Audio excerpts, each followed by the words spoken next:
Hello,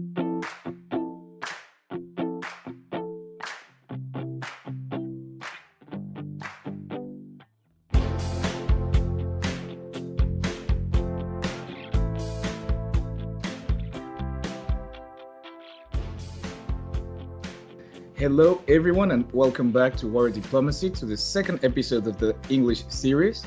I'm here with my co-host Chris and Carly and Armi Sinke, and of course, this would not be Putin's favorite podcast.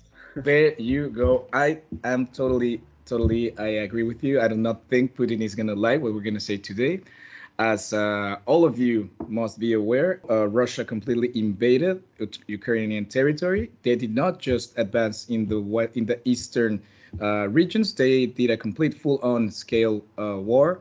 Right now, as we are recording this episode, they are entering and fighting in the streets of Kiev. We thought that we had to make an episode. We were discussing this issue for some weeks. We just didn't have the exact moment to record it, but I think today is the day, as we must address the issue.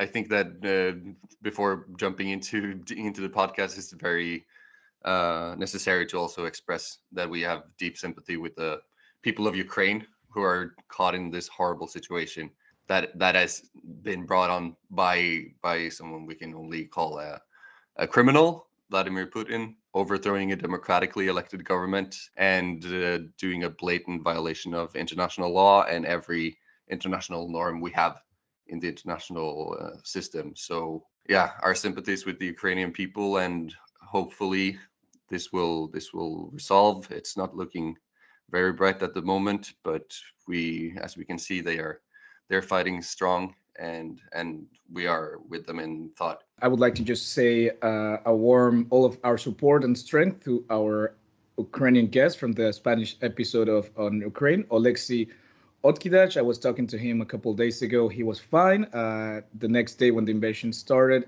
he told me they tried to flee Kiev. They couldn't as the roads were full. So they went into a bomb shelter and he's fine. But I just wanted to address that we are still in contact with him and he's completely fine. A bit worried as everyone else, but he's safe as well as his family. So a lot of strength to you, Oleksiy.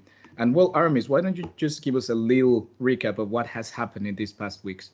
Yeah, so as we already have discussed in the last episode, Russia surrounded Ukraine from three sides over the past few weeks. And in the meantime, several diplomatic talks were launched and they were unsuccessful. And following to those talks, Russia acknowledged independent republics. Concretely, it was this initiative was approved by the Russian Duma or parliament. And after this acknowledgement, what followed was a so-called peacekeeping intervention by Russia, meaning they invaded Ukraine from basically any side, from the north, from the west, from the east and the south. And the question now emerges, was this planned all along? Was Russia already having in mind that Ukraine was to be invaded when the diplomatic talks were still at play?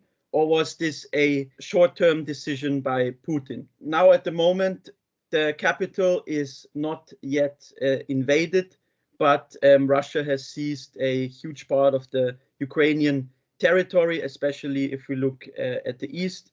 They're right now about to cross the Dnieper River, which is a decisive river that is flowing through the middle of Ukraine, and the casualties remain in the low four-digit numbers. I mean, we're seeing a lot of civilian casualties, and there are even parallels drawn to the Nazi invasion, which we've seen in Poland and later in Ukraine as well. But what we have to say in difference to those times is that Russia is putting in some effort, at least, to keep civil casualties low. They're not all Russian troops mobilized, and they're not fully trying to take any civil casualty into account. But nevertheless, there are children dying, all elderly people, and so on. So it's a catastrophic situation, nevertheless. And what seems to be the minimum objective for Putin is a regime change. He is displaying ruthlessness to the entire international community, of course, overstepping any boundary. And what we're seeing right now is unprecedented in the post-World War II order, especially when it comes to the action of world powers, of nuclear powers. We have not seen this amount of military mobilization since the Second World War. Armies, not even in the Cold War, we've had such a mobilization in the continent. So, to help us answer all of the questions, we have a really interesting guest today. I'd like to introduce our guest, Oleg Lukin. He's a Spanish citizen living in Moscow. He studied journalism in Universidad Complutense, where he also did his master in political science. He's also an analyst on Russian related affairs for El Orden Mundial, which is a Spanish speaking international relations online magazine and website. He also collaborates with the Semiotics of Culture Study Group. So, Oleg, please tell us how are you? How are the things there in Moscow? How do you feel? How do you see the situation? And welcome to War Diplomacy, of course. Hello, everyone. I'm really pleased to be here. Actually, well, people here are really sad and couldn't actually believe that this was happening. Even trust this Russian propaganda on the history of the United Nations or Russia and Ukraine. If we trust this, well, this is then civil war was happening. So people are really, really sad. Mothers don't want to let their children go to war against a country that seems like a brother. In today's episode, we want to take a look at what's coming in the future, what's going to happen now, as it's clear that Russia will eventually take Kiev. But we want to analyze now where are we now? Does this mean a complete annihilation of the Ukrainian state? Does this mean an annexation? Are we going to have a change of regime? That's some of the questions that we ask ourselves. So the first thing that I think we would like to address is when do you guys think that this conflict will end? Do you think that Russia will be satisfied with taking over of Ukraine? Do you think they will continue? I've seen a couple news that they were really aggressive towards Finland and Sweden as they were discussing maybe joining NATO, and Russia was like, you will not, or you will face severe consequences. So, Aramis, do you think that Russia will be satisfied with taking Ukraine? In 2008, people already said, okay, maybe Russia is already satisfied with taking over some territory in Georgia. And then later in 2014, people were suggesting, okay, now Russia is satisfied. They've taken over Crimea. And now we're a couple of years ahead and we're discussing now, will Russia be satisfied with Ukraine? So what we're seeing is that Putin is constantly overstepping every boundary. And the question emerges, when will he be satisfied? And it's hard to answer, because I always thought, okay, he'll never invade Ukraine. There's so many costs bound to this. But he did it nevertheless. And he's overstepping so many boundaries. And I think the red line we can draw here is NATO. I think he is well aware that he cannot attack any NATO member state. But apart from that, I think any Eastern European country or any post-Soviet country who is not part of NATO yet is potentially at risk of being invaded by Russia, especially if they don't have any pro-Russian elite, political elite in place over there. I'm especially looking at Moldova at the moment. Parts of Moldova, there are already Russian troops there in Transnistria. And I think the country is at risk of being furtherly invaded by Russia, maybe even entirely. And Oleg, did you see the possibility that maybe Finland or Sweden would be trying to join NATO? Do you think that they could be a Russian mobilization up in the north of Europe as well, or do you think that's out of the table? It's just political rhetoric. Well, after the invasion of Ukraine, there's nothing out of the table. So I think maybe before the warning of an invasion in Finland, there's a warning of invasion in the Baltic countries, and also, as Rami said, in Moldavia. Anyway, what we saw right now is that there's no limits to the personal ambitions of Vladimir Putin. Actually, right now, the West must put like an operating machine to resolve this situation and to protect actually those countries that limits with the Russia. Before we jump into a little bit of the legal perspective of this issue, Chris, I would like to ask you, how do you feel the NATO response to this invasion was seen? Do you think it was strong enough? Do you think they needed more action, more decisive mobilization? How do you see this issue? It's a very complicated issue in the sense that the further the response or the extent of the response from NATO goes, the potentiality of escalation rises significantly. So this announcement of deployment of further troops eastwards from NATO, which is the first time this has been done. And several NATO member states are deploying troops near the eastern borders of Russia and Ukraine.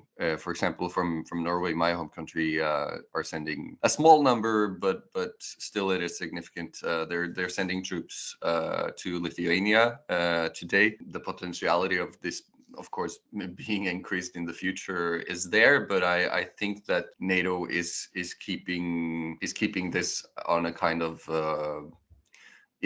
assessment basis on the escalation of the situation here. So let's just hope that it will be kept under control in the sense that it won't escalate this further. And legally speaking, Chris, how can we justify Russia's actions, legally speaking? So that is of course interesting, and it's a clear no.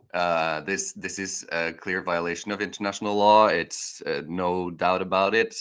What is interesting though is Putin's way of trying to justify this by referring to other Western initiated interventions in different countries, and this kind of whataboutism has no place in such an event, because in international law you can't say that since A attacks B, that means it's okay for C to attack D. That's not how it works. There's no way of setting precedents in the sense of violation of the most specific illegal instrument of this, which is the UN Charter, saying that intervention in another member state is a violation of international law and their sovereignty, always to be respected. However, this isn't always the case, and of course we have seen Western states doing these kinds of interventions on the basis of preemptive self-defense, such as the Bush administration did under for the intervention in Iraq, the invasion there.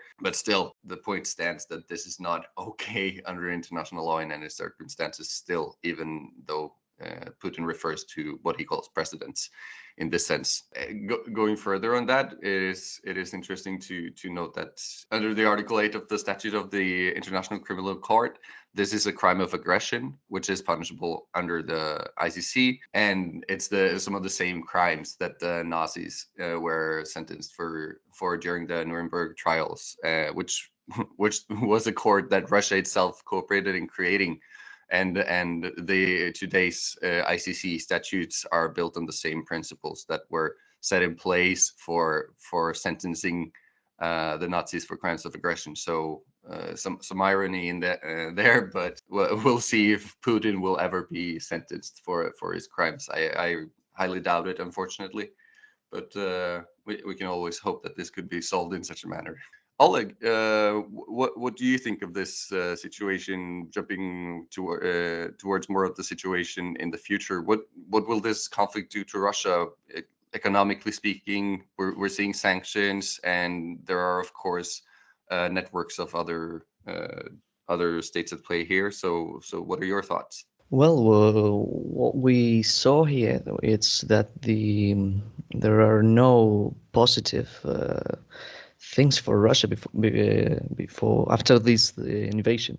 So economically speaking, we just saw like the ruble falling down, and the Russians losing the adquisitive power. Cost of products will be increasing. The government will have to shift the exports of gas to somewhere else because there'll be sanctions against the Russian gas. And it's like there'll be a lot of political, economical, and social consequences after this action.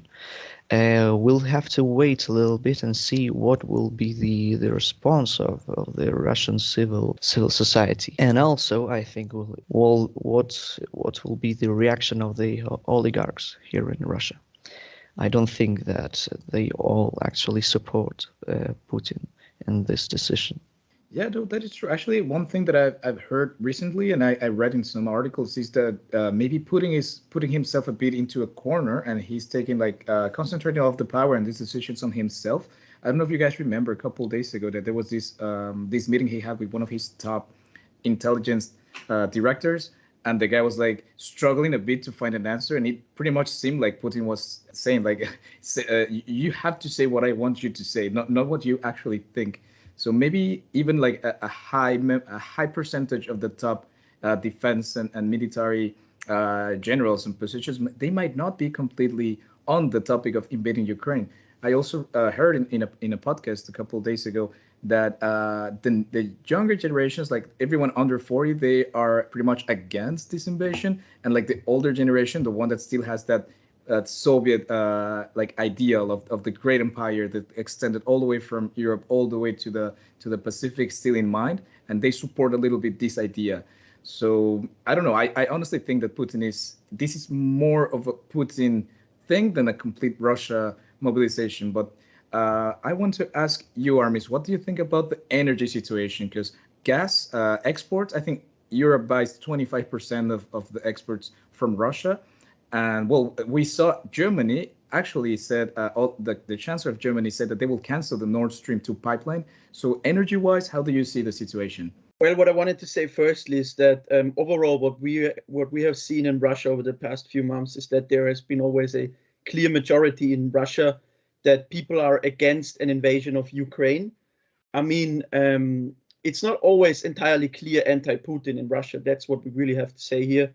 I remember back when there were diplomatic talks hosted, and people were asked whether they think the West is guilty of this conflict or whether Russia. Then people strongly supported Putin and Putin's vision. And what we also saw during those diplomatic talks is that Putin's popularity was actually rising. So Putin's popularity overall now with this conflict might be in decline again. I mean, it's really a fresh topic, and you need new data on that. But before the invasion, you could see that Putin was still popular in Russia. That's what we have to add as well. Looking at the energy situation, I think it's really interesting. Just yesterday in the night, if I recall correctly, there were EU talks hosted between the head of states of the European Union, and they negotiated that they will not throw Russia out of the SWIFT system. That was because allegedly Italy, Germany, and Austria were against it. But now we're hearing that Austria is in favor of throwing Russia out of the SWIFT banking system, and Germany is in favor of it as well. So that would mean that Russia kind of furtherly loses its connection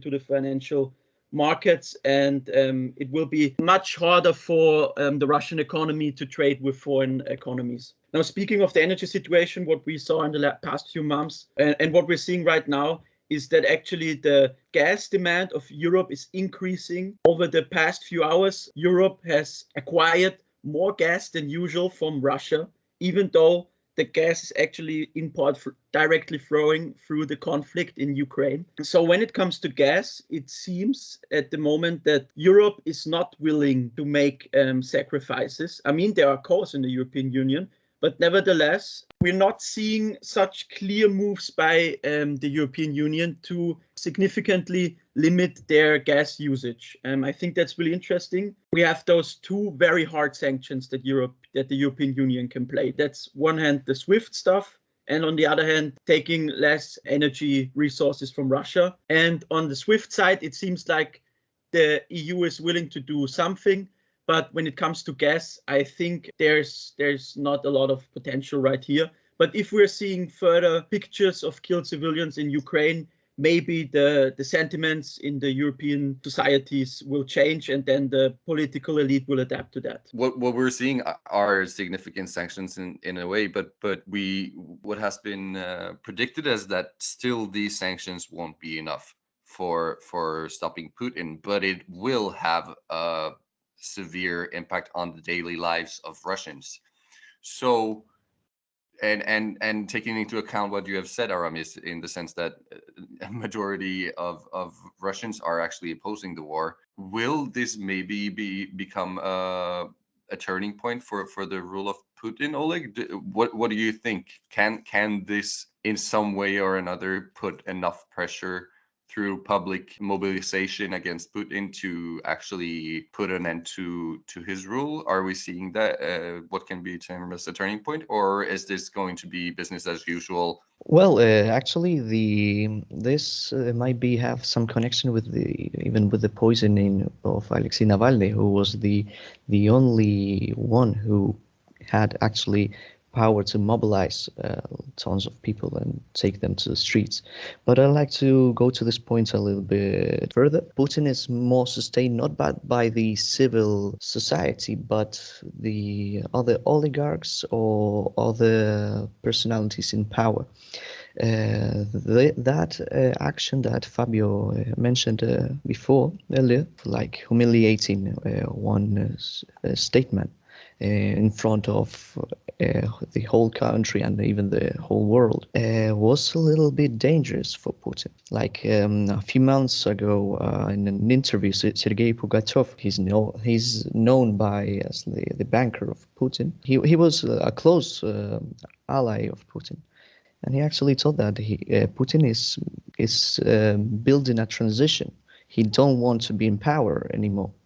This is an interesting point. It may be not true, but many people agree in this point of view. It also explains that he is in fear of leaving power for not being safe. There's an opportunity in the other oligarchs that can actually maybe turn this thing around and make Putin leave somehow, leave the But Oleg, do government. you think that right now Putin's grip and hold on power is as strong as it's never been before, or quite the opposite? Do you think that he has lost a little bit of legitimization? Do you think he has lost a bit of support? Yes, he totally lost a lot of legitimization, and right now. I think he's in the worst position ever.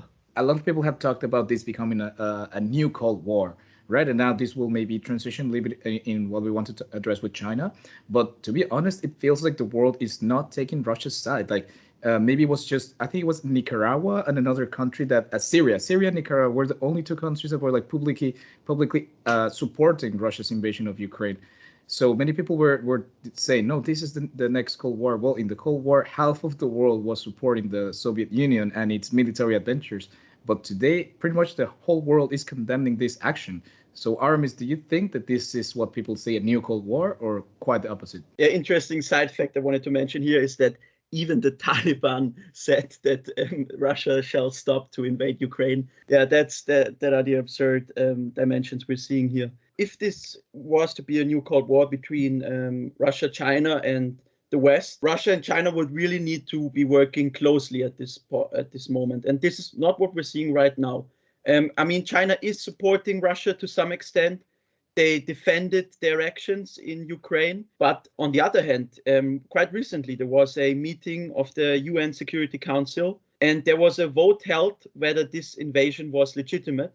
And Russia was actually the only party in the entire UN Security Council that voted against disallowing this invasion. You have to remember at this point that China is in the UN Security Council as well. And they were neither in favor nor against this resolution. So that is really interesting.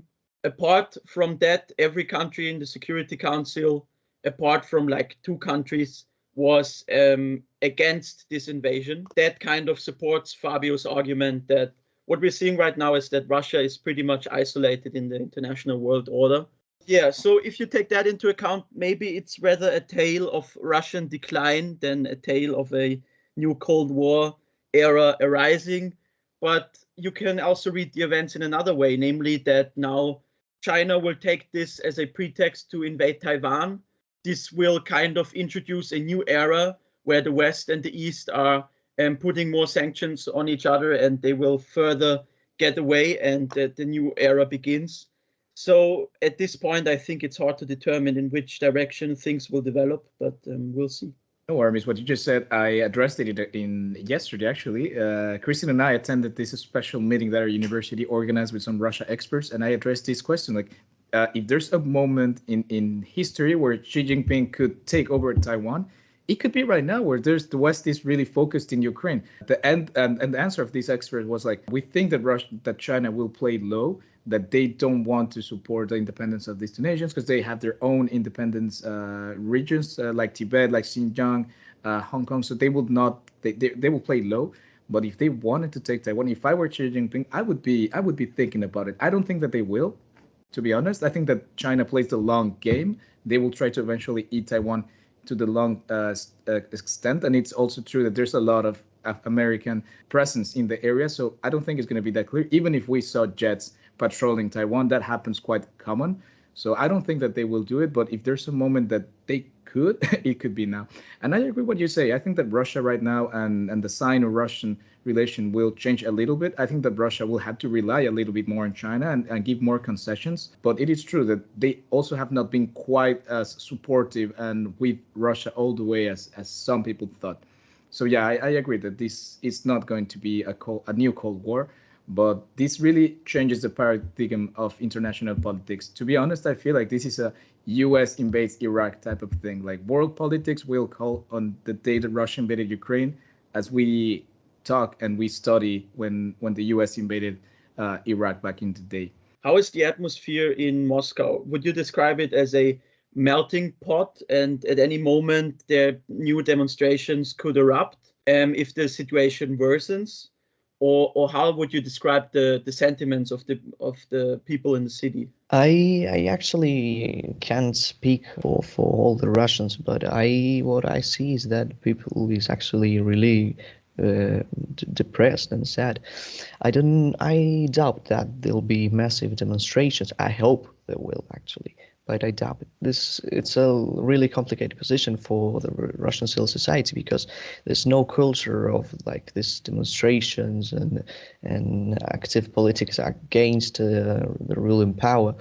There's no democracy, so there's like no culture of this. I'm thinking also of asking you, like, considering that you are in Moscow, if you're following the news cycle there, it is interesting to kind of gain an insight into the propaganda machine that is operating within the country.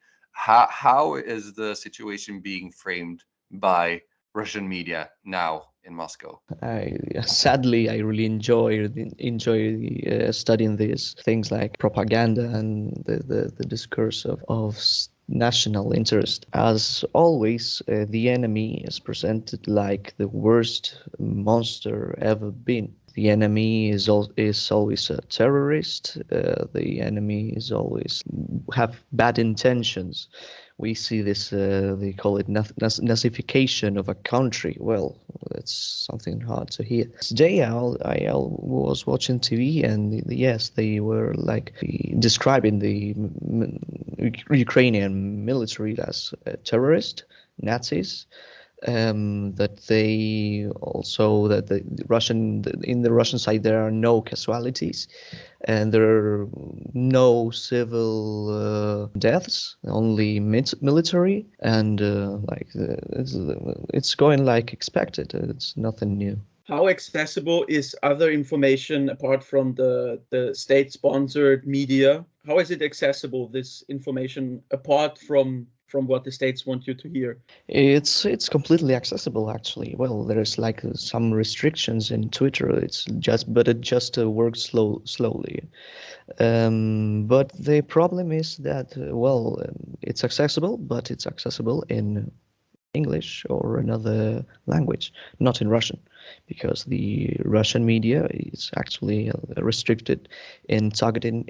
It's like a foreign agent. Like, Folks, just to start concluding this episode, I think we have to address the issue that it's more than probable, it's more than likely that Kiev will eventually succumb to this Russian invasion. So, what do you guys think that this will mean? Are we going to have a regime change? Do you think that this is Russia? This is Putin's objective to create a puppet state in Ukraine, or do you think that they will try to annex the whole territory as we saw in Crimea in 2014? How do you see this point, Oleg?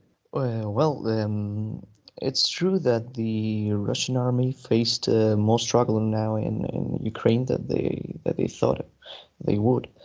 But on the other hand, they didn't even use all of their power yet. Recently, I read some information that Putin actually accepted having talks with Zelensky. So we should wait a little bit and about what the main issue would be on the table, what would be the main topics. I mean, and yes, I don't doubt that what Putin actually searched there is a change of regime. Actually, I think that Zelensky is in real danger for just for his life. On the other hand, I don't know the alternatives that they have to put someone in power. Putin referred to the military to actually them take the power, and after this have a dialogue between Kremlin and the new Ukrainian state that would be military. There's no doubt that they are searching for a favorable power that will be Russian vassal. Yeah, I think a factor we really need to mention here are the Ukrainian people. I don't think they will accept a puppet government in Kiev. You have so many nationalists in Ukraine and people who are ready to die for their country. I cannot even imagine what would happen if a puppet state is installed. I think there would be so many Oh yeah. terrorist attacks or anything like that because people just wouldn't accept this order. So I think it would be really hard to do that. And also, if we talk about the invasion of Kiev, I think that will be really hard because in Kiev you still have millions of people, and they will do anything to protect their city, or at least many of them. And I think it will be hard for Russia to overtake the city in a matter of days. I don't think that this will be so easy. If we look, for example, into Syria, then you have also major cities and weak rebel forces and the strong government forces, and it took them a long time, or maybe not even until this day, to take over cities. I think cities are a way different terrain. But I think that as Russians, Ukrainians have big historical partisan resistance values and tradition. So yes, I think there's no doubt that they'll be guerrillas, that they won't accept a puppet government. I think I saw yesterday or today in the morning a couple videos of citizens arming up with AK-47s and all type of equipment to defend their city. And what you said, Aramis, is totally true. Taking a city with all its corridors, all the small streets and passages is quite hard for a mobilized, armed convoy. This will have to be a street by street operation, and it's true that it can take weeks, it can take even months or never to actually take over a city as big as Kiev. Unfortunately, I think that we have to acknowledge the human dimension and honestly express how horrible that situation would be. I think we can all agree that we want this to end as quickly as possible and with the least human suffer as possible. We've seen videos, we've seen all types of materials of how terrible a war is and the danger and the suffer that it brings to its people. So hopefully this can be resolved as quick as possible and with the less human suffering as possible. Guys, the last question that I would just like to ask you before we go into our recommendations, what do you think this is going to, how do you think that the NATO, US, EU should do right now? I don't think that in any way it is my place to tell the EU, NATO, or the US what to do. But I think in if we go into that speculative territory of a future global order that is in some way uh, has to be different than what we have had until this day, as we can see that a lot of the institutions we have put in place to prevent something like this from happening is still not enough to actually do that. And of course that's something we've seen already other times with Western powers doing a lot of, still it's being used by Putin as kind of whataboutism, but it's still not untrue, seeing interventions in other countries. Going forward, I think for Europe to find a new way of having a security alliance that secures states from aggression is of course important, but it's so hard to tell really in what shape, way, or form that would take. I don't really want to speculate it. What I think is really important though is trying to find more cohesion in the U.S. in the political blocks, because seeing how now right wingers in the US are kind of celebrating the invasion by Putin. You've had Yeah. former President Trump talking about how Putin is such a genius for this invasion, and the fall of democracy in the US is kind of very, very dangerous situation going forward for global alliances. We just have to acknowledge that that is also kind of a part of Putin's plan to have the US divided as much as possible, and also other Western countries, seeing how Russian hackers and troll farms operated during the Brexit, leading up to Brexit.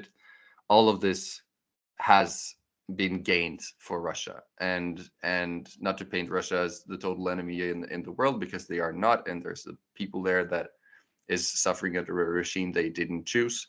But things that have been happening throughout the world in the last for many years have been in favor of changing of a global world order, and we need to see a change that further secures everyone in the world from war.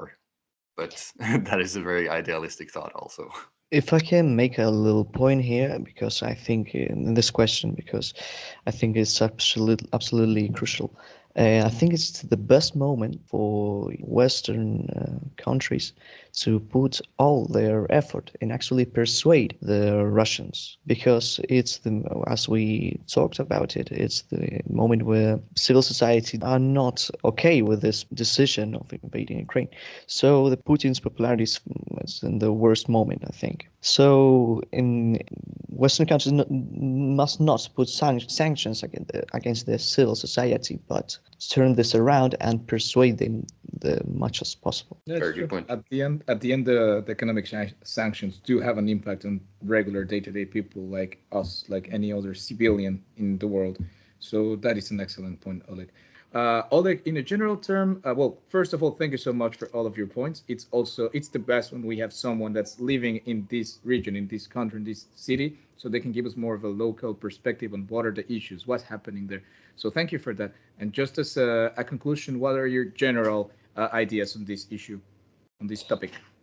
Well, I think that these recent events were actually orchestrated much before that. In spring, in the operation made in spring, also the troops that were like placed in border with Ukraine were like an experiment to see what would be the Western response.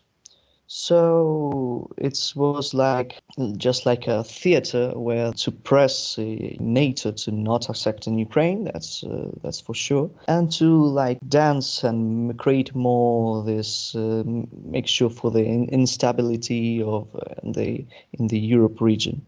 You were talking also earlier about opposition leader Alexei Navalny. Some conclusions on what you think will be the future of social mobilization in Russia, considering what happened to the opposition leader there? Well, the poison Navalny is the who is the, or maybe who were the only subject with real mobilization capacity outside the system of power.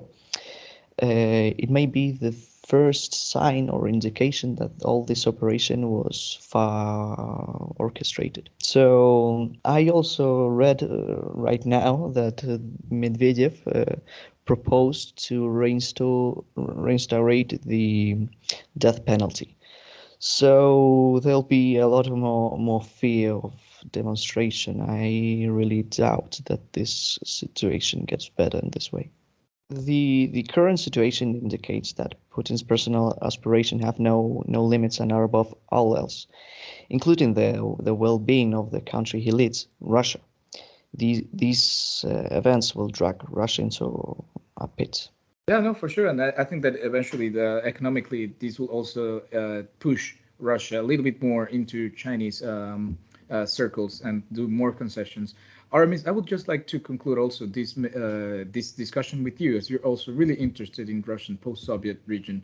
What are your general thoughts and perspective on the situation? Yeah, I think these events are a turning point in many ways. I think one thing we can conclude is that the West got closer together through this crisis after failing to take action as a bloc for so many times in so many crises before. Now, finally, one could say, the West and especially the European Union is managing to speak in this conflict as one voice. I mean, you of course have differing opinions in many ways, but you have not, for example, one party completely speaking against the European Union actions. And the next conclusion we can draw is that Putin is putting Russia to a stress test. And the question emerges is whether this will cause a regime fall in the future, or whether this will make the Russian regime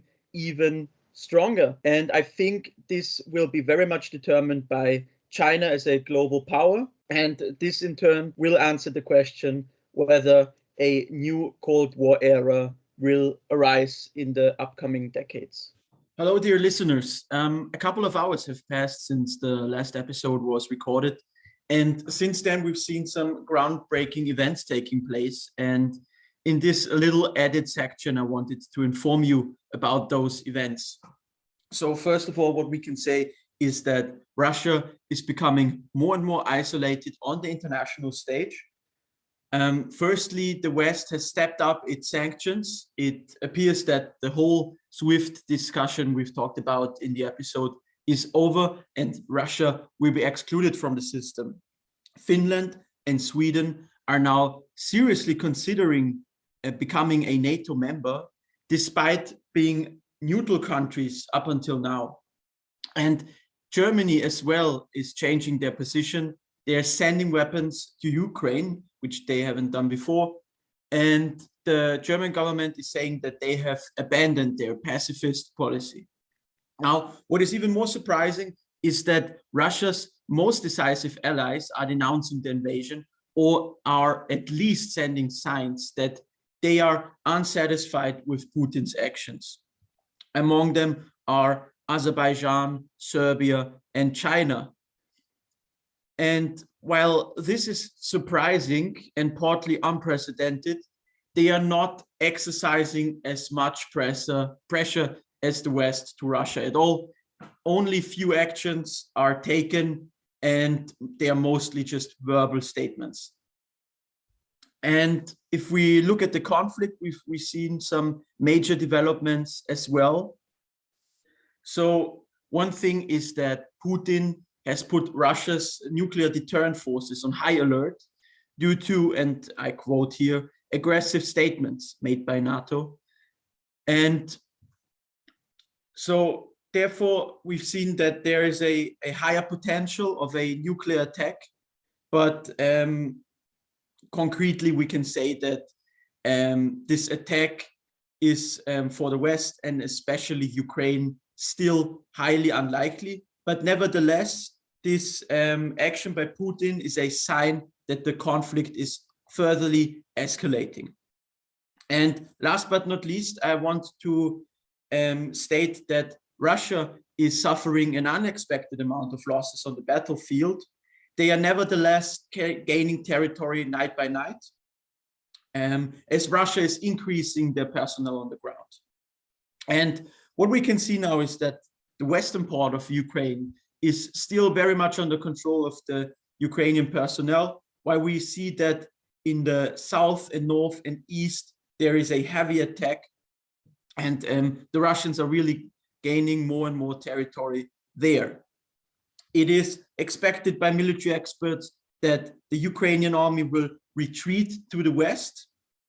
But another thing that we're seeing is that Russia is avoiding to take over cities, because as we've discussed in the episode, it's really hard to take over those cities. And the goal is to get the regions, the bigger spaces, and then demoralize the rest of the population living in the cities, so a fight in the city can be avoided. And last but not least, I wanted to give you an update on the ground in Ukraine. In the past few hours, Russia highly increased the number of personnel on the ground, and at the same time, the Russian military gained ground night by night. And this is why the Ukrainian army is facing a lot of pressure from the east, from the eastern south and north. And military experts are expecting that the Ukrainian army will have to retreat to the west. But, and there's a big but here, the Russian army is still doing way worse than expected, and they are suffering heavy losses. There are reports that they are facing shortages when it comes to fuel, for example. Plus, there is still the potential of peace talks, and the Russian army is still avoiding to take over cities. As we've discussed in the episode, this would come costly for them.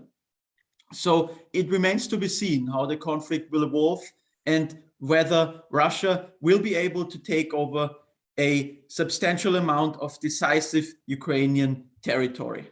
Yeah, talking about a new Cold War or whatever era of international politics we are entering, I think it's important to acknowledge the human suffering that war brings about, and that in the end we all lose with such a war. Even though Russia takes territory, whoever expands or shows their true military capacity, it's just a huge loss for all of humanity to have a war like this ongoing, and the wars that have been ongoing for years in different parts of the world that are, of course, kind of overshadowed by these events. They're no less important to acknowledge. But especially considering our topic for today, it's really important to acknowledge that we have huge and deep sympathy with the people of Ukraine here, and also acknowledge that this is not something that the majority of the Russian population wants, and let's all hope that we can have a peaceful resolution to these events. Yes, you raise a great point, Chris, and it's true. At the end, this might be a geopolitical chess game for many great, powerful leaders, but at the end, those that pay the price, it's civilians. It's those people that suffer. So yeah, it's great that we condemn these actions. Guys, as just to conclude this episode, do you have any recommendations for our listeners regarding this topic?